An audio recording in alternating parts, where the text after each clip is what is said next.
Hello साथियों, नमस्कार। एक ऑनलाइन क्लास में आपका हार्दिक स्वागत है। मैं जय सर आप लोगों के बीच साथियों टीजीटी पीजीटी आर्ट यानी कला से संबंधित साथियों महत्वपूर्ण वीडियो पे प्रश्न लेके आया हूँ। वीडियो जो है आपका 20 का डोज है जो शाम को आपको मिलता है साथियों 6 से 7 बजे के बीच में। इसमें 20 महत्वपूर्ण क्वेश्चन आपको मिलते हैं। कितने? 20 महत्वपूर्ण क्वेश्चन मिलते हैं जो एग्जाम की दृष्टि से वेरी वेरी मोस्ट है 2022 के लिए। आज जो एक क्लास होगा साथियों तो 71 होगा। कौन सा होगा? 71। इसके पहले की उम्मीद है कि सारे वीडियो आप लोग देखे होंगे। जो भाई बहन मित्र नहीं देखे हैं दोस्त यार तो प्ले स्टोर पे जाके वहाँ पे देख सकते हैं। तो 20 महत्वपूर्ण क्वेश्चन है आपका। यहाँ पे जो वीडियो आपका स्टार्ट होगा वो पहले प्रश्न से ही आगाज होगा, जो का पहला प्रश्न भी बहुत ही दमदार है। तो एक भी प्रश्न को इग्नोर करके नहीं चलना साथियों। ना हमें 148 में अपना जगह बनाना है। 148 सीट है टीजीटी की, तो इसलिए कड़ी मेहनत करना है, बहुत ही मेहनत करना है, तब जाके सफलता कहीं हमें हाथ लगेगी साथियों। तो उम्मीद है कि आप लोग अच्छे होंगे, किसी प्रकार की कोई दिक्कत समस्या परेशानी आपकी नहीं होगी और तैयारी आप लोग अपना रोजाना बरकरार किए हैं साथियों। तो निश्चित ही हताश निराश नहीं होने, काफ़ी लोग मार्ग को भटकाने के लिए तैयार होंगे, तो मार्ग से में हटना नहीं है। तो पहला है प्रश्न आपके स्क्रीन पे है, एम.एफ. हुसैन द्वारा निर्मित चित्र सुनहरा संसार। ध्यान से आप प्रश्न पढ़ेंगे फिर आंसर को गेस करेंगे, लगाएंगे। हमारे आंसर बताने से पहले आप आंसर देंगे। तो एम.एफ. हुसैन द्वारा निर्मित चित्र है सुनहरा संसार। ये सबसे पहले ध्यान देना, चित्र है तो क्या है? चित्र है सुनहरा संसार। तो एक पहला प्रश्न इसमें आपका बन गया है कि सुनहरा संसार चित्र किसके द्वारा बनाया गया था? किसके द्वारा बनाया गया था? एम.एफ. हुसैन के द्वारा। तो एक प्रश्न पहले आपको प्रश्न में ही मिल गया ना। अगला है को मुंबई आर्ट सोसाइटी द्वारा किस वर्ष प्रदर्शित किया गया था ना। दूसरा है जो सुनहरा संसार है एम.एफ. हुसैन द्वारा बनाया गया है। तो एक प्रश्न और निकल कर है कि कहाँ रखा गया है ये चित्र? तो मुंबई आर्ट सोसाइटी में रखा गया है। तीसरा प्रश्न आपका जो बन रहा है कि कहाँ इसे किस वर्ष प्रदर्शित किया गया था, तीसरा प्रश्न आपका निकल के आ रहा है। तो देखिए यहाँ पे 4 ऑप्शन है आपके यहाँ पे, 1950 में, 1947 ईस्वी में, 1955 ईस्वी में या 2003 में। तो कब किया गया था साथियों? किस वर्ष इसे मुंबई सोसाइटी में प्रदर्शित किया गया था? तो राइट आंसर आपका यहाँ पे जो बनेगा साथियों तो खा हो जाएगा 1947 में। कब किया गया था? तो 1947 में। जो भाई बहन खा आंसर लगा बिल्कुल करेक्ट है। अगला है थार्न। क्या कह रहा है? थार्न। उसके बाद बैफेलो। थार्न, बैफेलो, एक्रेन, एडविड फार्म। 3 यहाँ पे दिखाई दे रहा है ना, 3 कृतियाँ हो रही हैं, 3 रचनाएं। थार्न हो गया, बैफेलो हो गया, एक्रेन, एडविड फार्म ना। तो एक यहाँ, एक यहाँ, एक यहाँ ना। तो 3 रचना यहाँ पे हो रही हैं। तो किस कलाकार की कृतियाँ हैं? ये तीनों किस कलाकार की कृतियाँ हैं? एक ही कलाकार की 3 कृतियाँ हैं, तो कौन से कलाकार? एन.एस. बेंद्रे की है, कंवल कृष्ण का है, रामकिंकर बैज का है या यलियम सेन का है?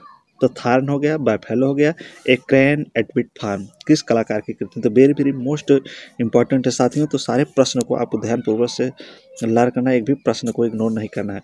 तो राइट आंसर यहाँ पे क्या बनेगा साथियों? जो तीनों कृतियां हैं ये किस कलाकार की है? तो रामकिंकर बैज की है। किसकी है? रामकिंकर बैज की। जो भाई बहन आंसर ग लगाए हैं उनका आंसर बिल्कुल क्या है? करेक्ट है। तो अगले प्रश्न पर बढ़ते हैं। म्यूजिकल कंस्ट्रक्शन ना, म्यूजिकल कंस्ट्रक्शन शीर्षक शिल्पकृत। ये क्या है? मूर्ति है। शिल्पकृत शब्द जहाँ जुड़ जाए वो क्या होता है? मूर्त होता है। इस चीज़ को आप ध्यान देंगे ना। तो म्यूजिकल कंस्ट्रक्शन शीर्षक नामक जो शिल्पकृति है जो काष्ठ से, किससे बनी है? काष्ठ और धातु से। काष्ठ और धातु से बनी है। किसने इसको बनाया था? तो म्यूजिकल कंस्ट्रक्शन किसने बनाया है? रघुनाथ सिंह ने, धनराज भगत ने, पीराजी सागरा ने, विमान बिहारी दास ने। तो 3 नंबर का है। तो 3 नंबर पे देखिए राइट आंसर आपका यहाँ पे क्या बनेगा भाई? तो म्यूजिकल कंस्ट्रक्शन किसकी रचना है? तो उम्मीद है कि आप लोगों को प्रश्न पढ़ने और चारों ऑप्शन गेस करने के लिए टाइम मिल रहा है। तो राइट आंसर यहाँ पे हो जाएगा आपका धनराज भगत। कौन हो जाएंगे? धनराज भगत जी। अगला है आपका द लाइफ ऑफ मालाबार। क्या करा है? The life of Malabar peasant. इतना बड़ा है यहाँ से। The life of Malabar peasant 1958 शीर्षक ना। ये पेंटिंग किसके द्वारा बनाई गई है? तो नवजोत अल्ताफ के द्वारा या के.सी.एस. पनिक्कर के द्वारा या सुरेंद्र पाल जोशी के द्वारा या दीपक खांडेलवाल के द्वारा। तो देखिए 4 चित्र हैं। चारों चित्र में देखिए किसके द्वारा बनाया गया है? The life of Malabar peasant किसके द्वारा बनाया? तो 4 नंबर का आंसर है जो हमारा ये आंसर एक क्वेश्चन है साथियों। कितने नंबर का है? 4 नंबर का है। तो 4 नंबर पर देखिए तो राइट आंसर जो आपका सही होगा क्या हो जाएगा साथियों? यहाँ पे जो राइट आंसर होगा के.सी.एस. पनिक्कर। कौन हो जाएंगे? के.सी.एस. पनिक्कर द्वारा द पीजेंट ऑफ मालाबार बनाया गया है। अगला है बंगाली महिला। क्या करा है, बंगाली महिला 1965 बनाया गया है। किस माध्यम बनाया है, तो आयल और कैनवास पर बनाया गया, आयल और कैनवास पर बनाया गया है। ये किसकी रचना है पूछ रहा है ना, किसकी रचना है। तो 4 नंबर हो गया। तो 5वें पे देखिए, बीसी सन्याल है, रामकिंकर बैज हैं, जयराम पटेल हैं या भूपेन ठाकुर। तो बंगाली महिला 1965 आयल एंड कैनवास की रचना किसके द्वारा की गई है, तो किसके द्वारा की गई है देखिए साथियों। तो 5 नंबर पे, तो 5 नंबर का जो यहाँ पे राइट आंसर हो जाएगा वो आपका बीसी सन्याल। तो बंगाली महिला जो चित्र है आयल एंड कैनवास 1965 में बनाया गया था, तो बीसी सन्याल के द्वारा बनाया गया था। अगला है आपका जबलपुर। क्या कह रहा है, जबलपुर के ऐतिहासिक शहीद स्मारक सभागार कहाँ का है, जबलपुर का। क्या है, शहीद सभा स्मारक गाह है कि दीवारों पर किसने भित्ति चित्र बनाए थे न, जबलपुर की जो ऐतिहासिक शहीद स्मारक सभागार की दीवार थी उस पर किसने भित्ति चित्रण बनाया, कैसा चित्रण, भित्ति चित्रण। तो नंदलाल बोस ने, व्यवहार राम मनोहर सिन्हा ने, विनोद बिहारी मुखर्जी ने या ए रामचंद्रन ने। तो भित्ति चित्रण का निर्माण जबलपुर के ऐतिहासिक शहीद दीवार पर किसने किया है। तो 6 नंबर का क्वेश्चन, तो देखिए इसमें राइट आंसर बताइए, कमेंट करके बताइए। हमारे आंसर बताने से पहले आप लोग का आंसर आना चाहिए। तो राइट आंसर यहाँ पे क्या हो जाएगा साथियों, क्या बनेगा, यहाँ पे जो आंसर आपका बनेगा व्यवहार राम मनोहर सिन्हा जी हो जाएंगे। कौन हो जाएंगे, व्यवहार राम मनोहर सिन्हा जी। ये जबलपुर के ऐतिहासिक जो शहीद स्मारक की दीवार थी उस पर भित्ति चित्रण का कार्य किए थे। अगला है किन्नरी 2। क्या करा है, किन्नरी 2 ने 1989 ईस्वी कागज पर ग्वास पेंटिंग किसके द्वारा बनाई गई है, ग्वास पेंटिंग किसकी थी, किन्नरी 2 जिसका नाम है 1981 में बनाया गया था। है? तो किसके द्वारा बनाया गया साथियों, कृष्ण खन्ना, गोगी सरोजपाल, अर्पिता सिंह या शोभा ब्रूटा। तो 7 नंबर का क्वेश्चन है, कितने नंबर क्वेश्चन है, 7 नंबर का। तो देखिए इसमें राइट आंसर आपका क्या बनेगा, किन्नरी 2 के रचनाकार कौन है। तो किन्नरी 2 का जो रचनाकार है साथियों, तो वो है आपके किन्नरी 2 को बनाने वाले गोगी सरोज पाल जी। अगला 8 नंबर का है क्वेश्चन, आपके स्क्रीन पे 8 नंबर देखते हैं। चंडीगढ़ संग्रहालय क्या करा है, चंडीगढ़ संग्रहालय में स्थापित द वार्टिकल वुमन क्या है, द वार्टिकल वुमन एक कहाँ संग्रहित है, चंडीगढ़ के संग्रहालय में स्थापित है। द वार्टिकल वुमन को किसने गढ़ा था, तो गढ़ा यानी ये मूर्ति है, क्या है, ये मूर्ति। गढ़ा शब्द से आप यहाँ मूर्ति पकड़ेंगे। तो वीसी सन्याल, रामकिंकर बैज, डीपी राय चौधरी या शंखो चौधरी। द वार्टिकल वुमन को किसने गढ़ा था, ये मूर्ति है, तो किसके द्वारा बनाया गया है। तो फटाक से कमेंट कर दीजिए आप लोग। हमारे आंसर बताने से पहले आप लोगों का आंसर आ जाना चाहिए मित्रों। तो द वार्टिकल वुमन जो है किसके द्वारा बनाया गया, तो पीसी सन्याल के द्वारा ये बनाया गया है। अगला है दर्शन शास्त्र की वह शाखा। क्या कह रहा है, दर्शन शास्त्र की वह शाखा जो कला, सौंदर्य तथा आस्वादन से संबंधित है न। तो क्या है, समाज शास्त्र है, सौंदर्य शास्त्र है, काम शास्त्र है या नाट्य शास्त्र है। तो दर्शन शास्त्र की वह शाखा जो कला, सौंदर्य तथा आस्वादन से संबंधित है उसे हम क्या कहेंगे, कौन सा शास्त्र कहेंगे चारों में से। तो वही हमको बताना है, तो कौन सा शास्त्र हो जाएगा। तो ये 9 नंबर का क्वेश्चन है आपके स्क्रीन पे। तो 9 नंबर का राइट आंसर देखिए क्या हो जाएगा साथी यहाँ पे, तो सौंदर्य शास्त्र। क्या हो जाएगा, सौंदर्य शास्त्र। अगला है वह कौन भारतीय सौंदर्य शास्त्री है, वह कौन भारतीय सौंदर्य शास्त्री जिसने यह उक्त लिखी कि साहित्य संगीत कला विहीन है डैश डैश। साहित्य संगीत न, साहित्य संगीत कला विहीन है न, ते नर धरती पे पूछहीन पशुहीन समान, ऐसे करके है। तो भरत मुनि द्वारा है, कौटिल्य के द्वारा है, भावभूत के द्वारा है या भर्तृहरि के द्वारा। तो किसके द्वारा या कौन से सौंदर्य शास्त्री से जिसके द्वारा यह कथन कहा गया या यह उक्ति कहा गया है ना। तो 10वां क्वेश्चन है। तो 10वें पे देखिए 10वां का राइट आंसर क्या हो जाएगा साथियों। तो 10 का जो राइट आंसर यहाँ बनेगा वो डी हो जाएगा, भर्तृहरि के द्वारा। किसके द्वारा कहा गया है, तो भर्तृहरि के द्वारा कहा गया था। अगला क्वेश्चन है जो आपके स्क्रीन पे 11 नंबर का है क्वेश्चन। 11 देखते हैं। विभाजन में सामंजस्य बनाने के लिए क्या आवश्यक है। अनावश्यक तत्वों से बचना, उचित बनावट का उपयोग, रंगों और स्वरों की भिन्नता या ये सभी। विभाजन में सामंजस्य बनाने के लिए क्या आवश्यक है, ये प्रश्न कह रहा है। तो देखिए यहाँ पे क्या हो जाएगा साथियों। तो 11 नंबर पे राइट आंसर क्या बनेगा, विभाजन सामंजस्य बनने के लिए क्या आवश्यक है। तो ये सभी आवश्यक हैं। क्या है साथियों, तो ये सभी आवश्यक हो जाएंगे। ठीक। तो यहाँ पे राइट आंसर डी हो जाएगा आपका। तो ये सभी चीज़ें होनी चाहिए। स्कम्बलिंग किसे कहते हैं ना, 12 नंबर का क्वेश्चन होगा। स्कम्बलिंग किसे कहते हैं? मोटे रंग की पारदर्शिता, अत्यधिक चटकीला, रंगों को सुखाना या गाढ़ापन।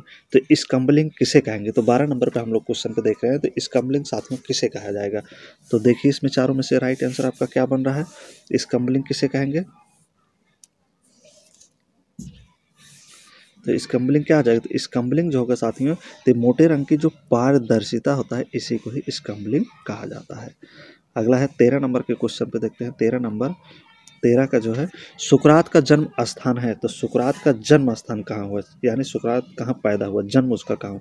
यूनान में, जर्मनी में, स्पेन में या ब्रिटेन में। तो हम लोग 13 क्वेश्चन पे पहुंच चुके हैं। तो धीरे धीरे अपने प्रश्नों को आगे बढ़ाते हुए, तो 13 नंबर का देखिए राइट आंसर यहाँ पे क्या बनेगा? सुकरात का जन्म स्थान है तो यूनान, जर्मनी, स्पेन या ब्रिटेन। तो कहाँ हो जाएगा साथियों? सुकरात का जो जन्म हुआ था साथियों, तो कहाँ हुआ था? यूनान में। कहाँ हुआ था? यूनान।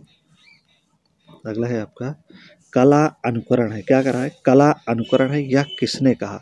कला अनुकरण है या किसने कहा है? प्लेटो ने कहा है, क्रोचे ने कहा है, अरस्तु ने कहा है या भरत मुनि ने कहा है? है तो 14 नंबर पे है। तो 14 प्रश्न है। तो 14वां देखिए राइट आंसर कला अनुकरण है। यह किसने कहा था कि कला अनुकरण है, यही हमको बताना है। तो फटाक से कमेंट करिए, जल्दी से आपका आंसर आ जाना चाहिए। तो राइट आंसर हो जाएगा साथियों, क्या हो जाएगा यहाँ पे? तो प्लेटो ने कहा कि कला क्या है? अनुकरण है। अगला है लाफिंग कैवलियर चित्र किसके द्वारा चित्रित किया गया है? लाफिंग कैवलियर जो चित्र है किसके द्वारा चित्रित किया गया है? तो 15 नंबर है। तो 15 नंबर देखिए राइट आंसर लाफिंग कैवलियर इग्रेंस के द्वारा, फ्रांज हाल के द्वारा, रेम्ब्रा के द्वारा या गोया के द्वारा। लाफिंग कैवलियर चित्र तो किसके द्वारा बनाया गया साथी है लाफिंग कैवलियर?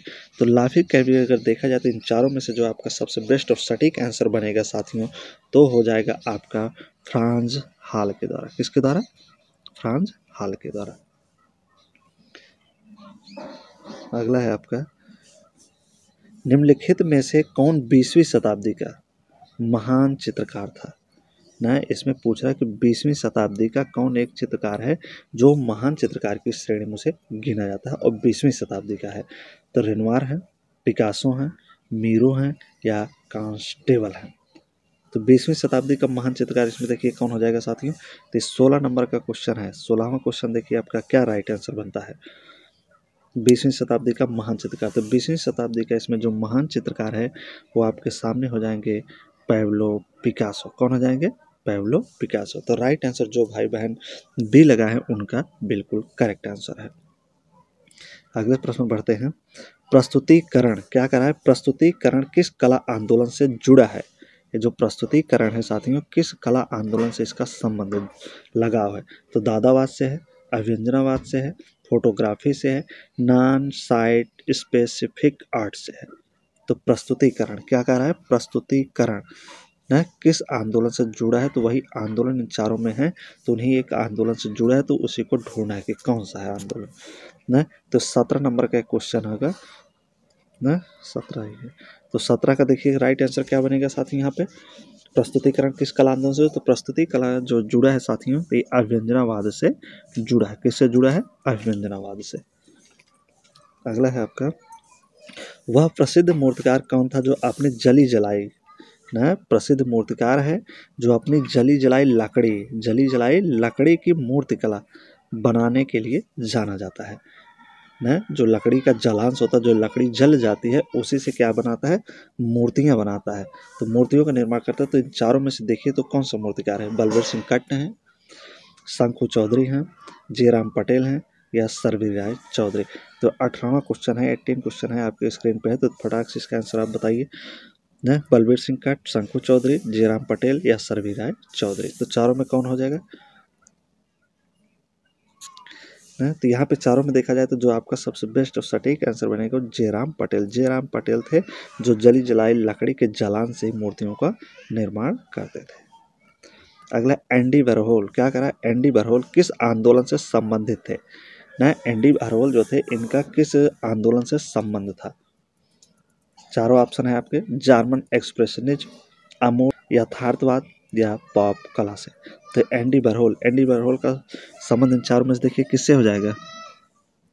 तो 19 नंबर का है क्वेश्चन। तो 19 नंबर में क्या राइट आंसर होगा आपका, तो पाप कला से। तो इनका जो संबंध है एंडी वॉरहोल का पाप कला से संबंधित है, पाप कला के लिए जाने जाते हैं। अगला है और आज का आखिरी लास्ट क्वेश्चन है, नारी अंकन। नारी अंकन का सुंदर चित्रण किस शैली में हुआ है। नारी अंकन का जो सुंदर चित्रण किस शैली में हुआ है। तो चारों जो शैली हैं आपके सामने है स्क्रीन पर, पहाड़ी हो गया, राजस्थानी हो गया, जैन हो गया या मुगल हो गया। तो नारी अंकन का सुंदर चित्रण जो किस शैली से संबंधित है ना। तो नारी अंकन का जो सुंदर चित्रण होता था किस शैली में होता था साथियों, ये पहाड़ी शैली में सबसे अच्छा इसका चित्रण बनाया जाता था ना। तो ये रहे साथियों आज के 20 इंपॉर्टेंट क्वेश्चन, जो उम्मीद है कि आप लोग सारे प्रश्न आप लोगों को अच्छे तरीके से समझ में आए होंगे। तो 20 क्वेश्चन हो गया है, तो 20 क्वेश्चन में आप कमेंट करके बताएंगे कि कितना क्वेश्चन आपका सही हो पा रहा है। तो कितना सही हो रहा है, किस प्रकार से तैयारी, तो आप कमेंट बॉक्स में बताएंगे। और प्रश्न आपको कैसे लगा, वीडियो कैसे लगा, ये जरूर आप बताएंगे। और वीडियो अच्छा लगे तो वीडियो को आप शेयर करेंगे साथियों दोस्तों के बीच, और वीडियो को लाइक करेंगे। जो नए व्यूवर्स ने जो चैनल को अभी तक सब्सक्राइब नहीं किया तो चैनल को जरूर सब्सक्राइब कर ले, ताकि हर नोटिफिकेशन आप तक अपडेट होता रहे। तो बहुत बहुत धन्यवाद, बहुत बहुत आभार आपका वीडियो देखने के लिए साथियों।